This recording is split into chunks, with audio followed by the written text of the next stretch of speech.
Used to want people to love me, so I learned how to sing. Then I thought I wanted money, so I could buy a nice thing. And when I found it, was as empty I have 900 liters of sap out there. This is the first time we've tried this, people. Oh my God, money. It is totally working.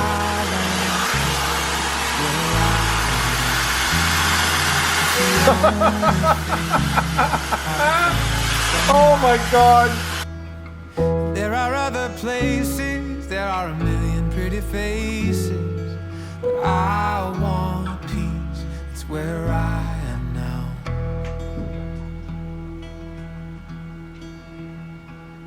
I used to worry about the future, but the future never came.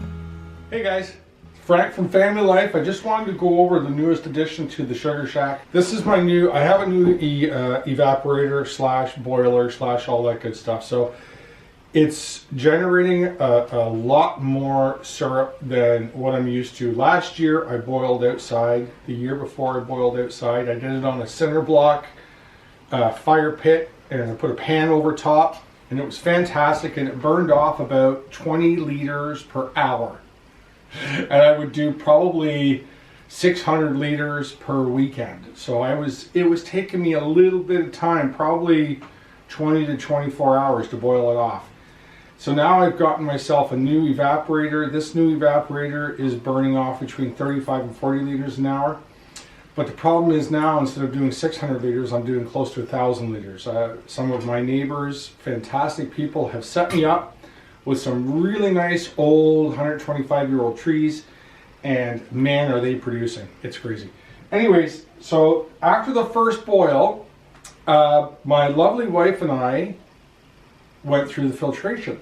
Now, as you know, you have to keep your filtration, you have to keep your sap at a north of 180 minimum. But you want to be north of 180, and you want to do that because you want to be able to kill all the bacteria in the top of your bottles. I put my bottles under my sled so that it warms up as I'm cooking in here.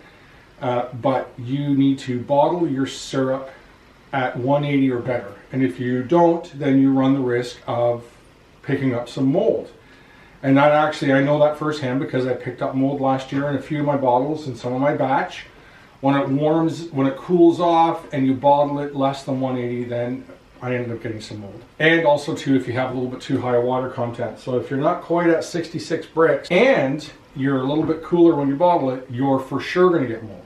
This year when we started doing our filtering, and I had close to 30 liters to filter, I'm telling you, it was a miserable, miserable 2 hours. And anybody that does maple syrup knows that 2 hours of filtering is miserable. We had literally syrup all over the Sugar Shack. I was covered in it. My wife was covered in it. It was 2 o'clock in the morning, and we really struggled to get this stuff filtered.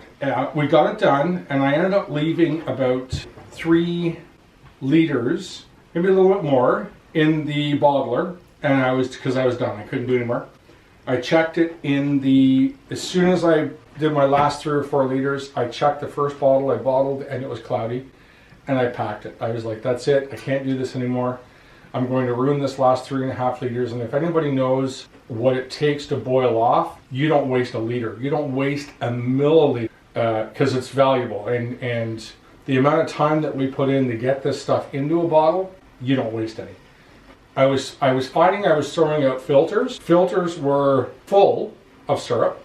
There was lots of mitre in it. There was lots of sugar sand in it, but I couldn't get the syrup out of it. So I would take the syrup and then dump it back out of the filter into the bottler and try to get it. So what I came up with was a vacuum filter press. And so I went online and I was like, I'm not building it, I'm just going to buy it. Wow. So, you go online, guys, and you check these out, and they range between $800 and $1,000. And I thought, there is no way. And they know.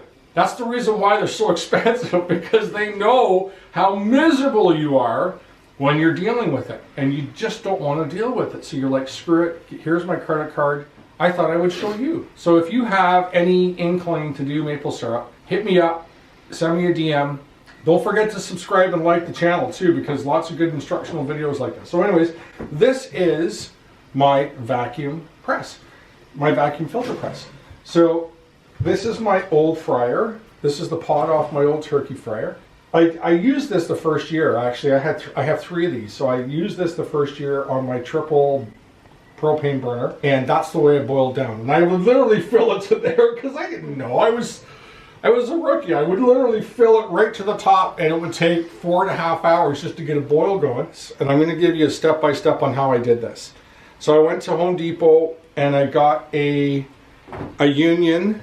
It's a 1.5 or 2-inch union, and I just tightened it down on itself because it just screws into itself. And I tightened that down, and then I wrapped some of the weather stripping around it. Now I do have a little bit of a leak right here, so I do have to put a little bit of a piece right there.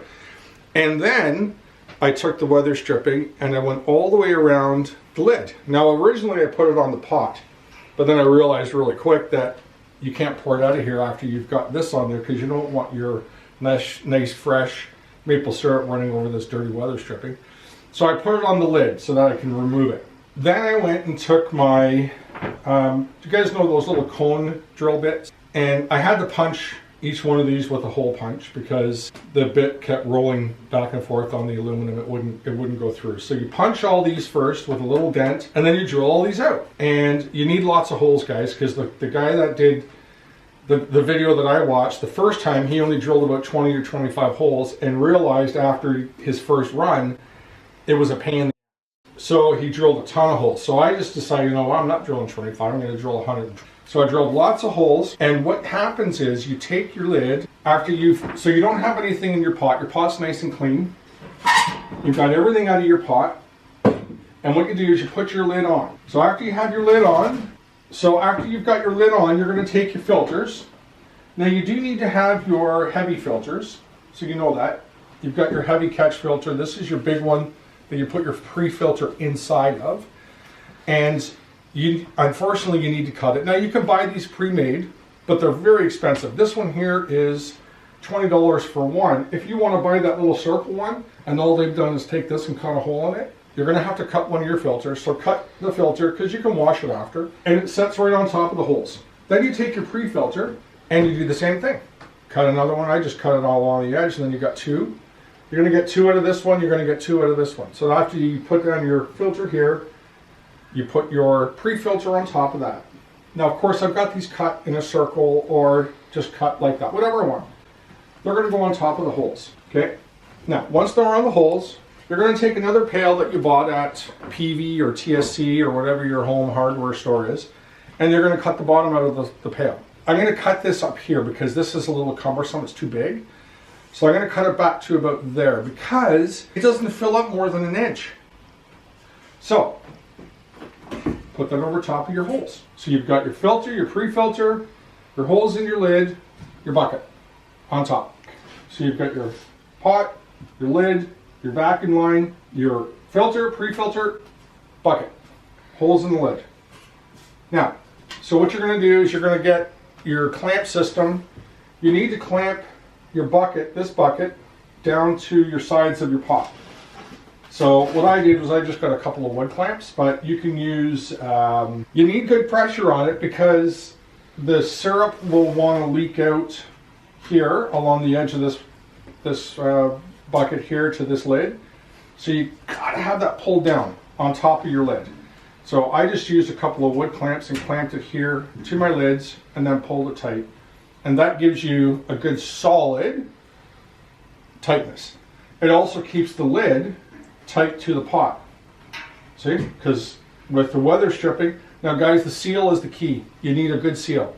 If you don't have a good seal, and again, I went through the inaugural run a couple of days ago, and that little hole there in the side of my pipe was leaking, and I had leaking around my lid, I had leaking around here. So you're going to have to play with this. But guys, I'm telling you, this is game changing. You don't, I never in a million years could have imagined that this could have saved me out of the time that it took me, just because the setup is a bit cumbersome. I mean, look at this thing. Who the hell wants this in their sugar shack? This is a cumbersome setup. But When I think back to the memory of the 2 hours of filtering at 2 o'clock in the morning and losing the heat out of my, I'm telling you guys, you need to give this a whirl. Now, if you don't have one of these, you don't have to go and buy that. You don't have to spend your money on it. If you want, go to get a food grade bucket and get a food grade lid and do it all again. Build this yourself. All you need is this little vacuum line. Now the vacuum hooks into here. So I got my hose, your shop vac out of your shop, and you bring it into your sugar shack. You're going to plug it into this. This is going to suck. There's no air loss here. The only air loss is right here. So it's going to suck the sap down through your filters.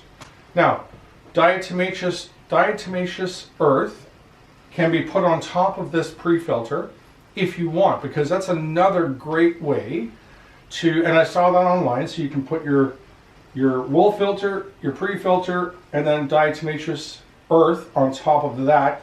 That's going to catch 99.9% of every speck of miter, sugar, sand, imperfection, and actually the earth will sanitize and clean the sap as it gets pulled down through.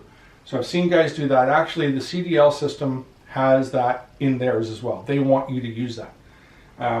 But this here, the vacuum goes on. If you have to use a plastic bucket, I'm telling you guys, go to Home Depot and do this. Buy a food grade bucket, buy a food grade lid. You need to seal the lid before you can, you got to make sure it's airtight, because you only want your air suction to come through the top of the holes, because that's going to suck down. So as the air pulls out, it's going to suck the sap down inside your bucket. It's going to continuously pull the air here. I never got, when I was dumping I put in almost 4 liters of syrup in here. It never got above a ½ inch above this bucket. Never. You just do it slow. You don't fill it like a maniac. You just do it slow, and it will literally go to about there. You stand and watch it, and you just watch it pull down through. You'll see it on my video. I am so happy, because now it's going to give me the freedom to know that I can finish this at 65, 66, and when I get it out of this pan and into my bucket, I know that I'm going to be better than 180, because that's your biggest fear, is trying to bottle this thing when it starts to chill. So anyways, guys, good luck with that. If you have any questions, hit me up. You need to give this a try. It's going to cost you next to nothing to do it. It's going to take a little bit of time, and actually I built this while this was boiling. So this gave me, because, geez, I wonder if we have any free time while this is boiling. So anyways, as this was boiling, I did all my build here. If I didn't have this, I probably would have bought one of the steel ones, just because you're building something, you don't want to lose it over time, because you know the way the buckets are. You end up losing your. Oh, guys, I got to give you a secret on how to get your buckets apart. I saw this online. I might as well say it while we're shooting a video, right? So if you know how you have a bucket and you have another bucket inside it and you store it, if you do that and then you can't get your buckets apart, and I don't know how many times I've used the top bucket with the bottom bucket on it because you can't get the two of them apart, go get your air hose with an air chuck and between the two buckets, and it literally pops the bucket right out. Who knew? I saw that on TikTok, by the way. So, okay, so what we're trying to do here is we're trying to just help me out with the filtering of the maple syrup, and I'm having a heck of a time with it. So I've created this, what we hope is a filter press. We're going to give it an inaugural test here. So here's my lid. So I've drilled my holes in my lid. That sits on top of the unit like this. Okay.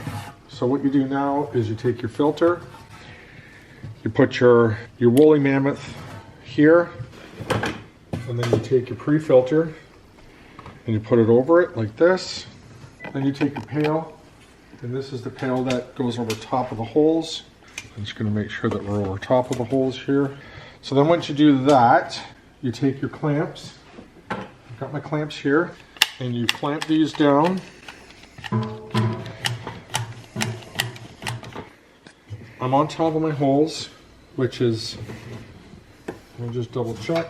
I'm going to take my sap, which I just tested and heated. I'm going to take my vacuum, I'm gonna stick it in here. And so now when I turn this on, like this, what's going to happen is it's going to suck the stuff out of here. So, let's do it. Ready? Here we go.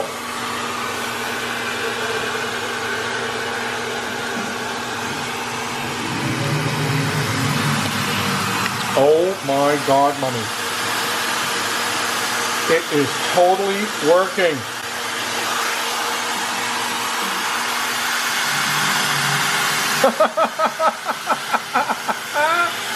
Oh my God. Come over on this side, Mommy, and look at this.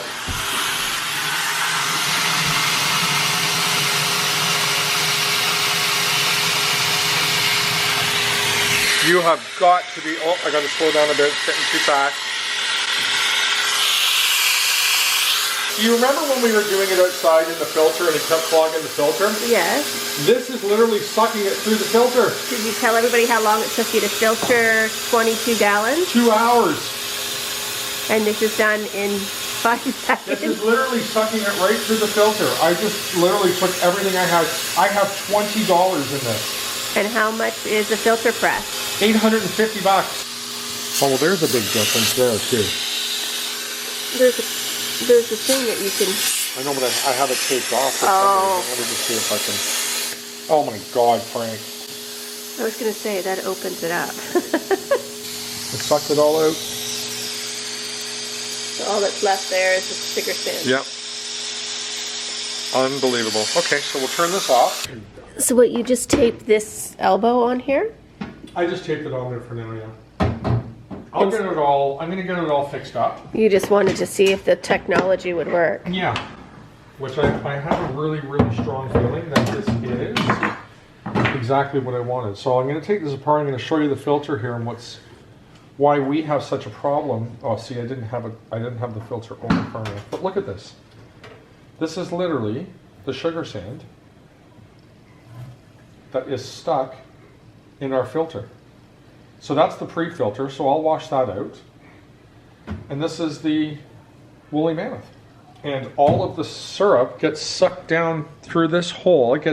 So the air goes in, and because I have this all sealed off with weather stripping, in order for that to pull down, it has to pull down through the holes. Like hot maple syrup? Oh, yeah. That's the best way to bring it, isn't it? Okay.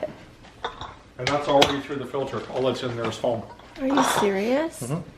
There's nothing Oh there. my God, that could have, the whole bottling process was so overwhelming. Wait till you see this. This is going to be Because you have to bottle at a certain temperature, and it was taking so long to go through, we were losing our temp. I have 900 liters of sap out there. Look at this. How many people are over there, Amber? 3.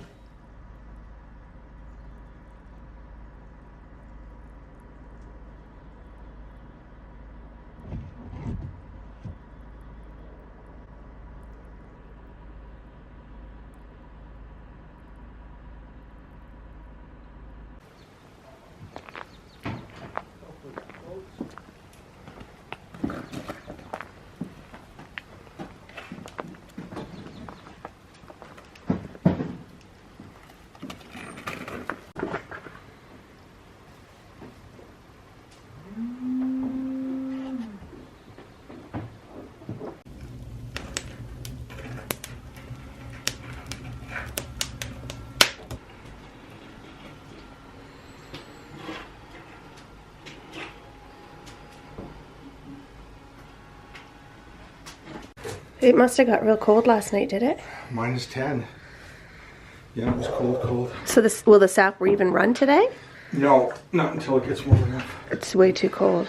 Didn't you determine, though, that ice has sap in it? Oh, it doesn't?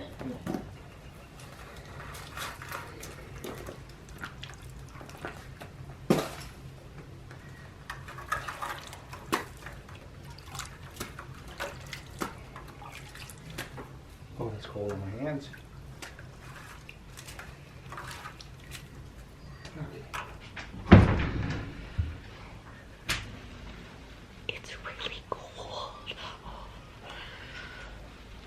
It'll warm up in here shortly, but man, it's cold now. The sun just woke up, so give it some time and hopefully it'll start to warm up. The issue that we're having this morning is this feed pipe, which is gravity fed to the tote outside, froze overnight. So he stopped the feed from coming from the pipe or from the tote. There must be a block somewhere in this or just outside the door or outside the shack. Ups and downs, I have figured out you find peace where you make it. Scenery won't change it. I wasted so much time thinking I could ever find enough give of this a whirl. anything. And you're not going to regret it. Okay, guys, peace out. Stay safe and keep living. So I found peace with who I am now. It's the only me I'll ever be. I found there are other places, there are a million.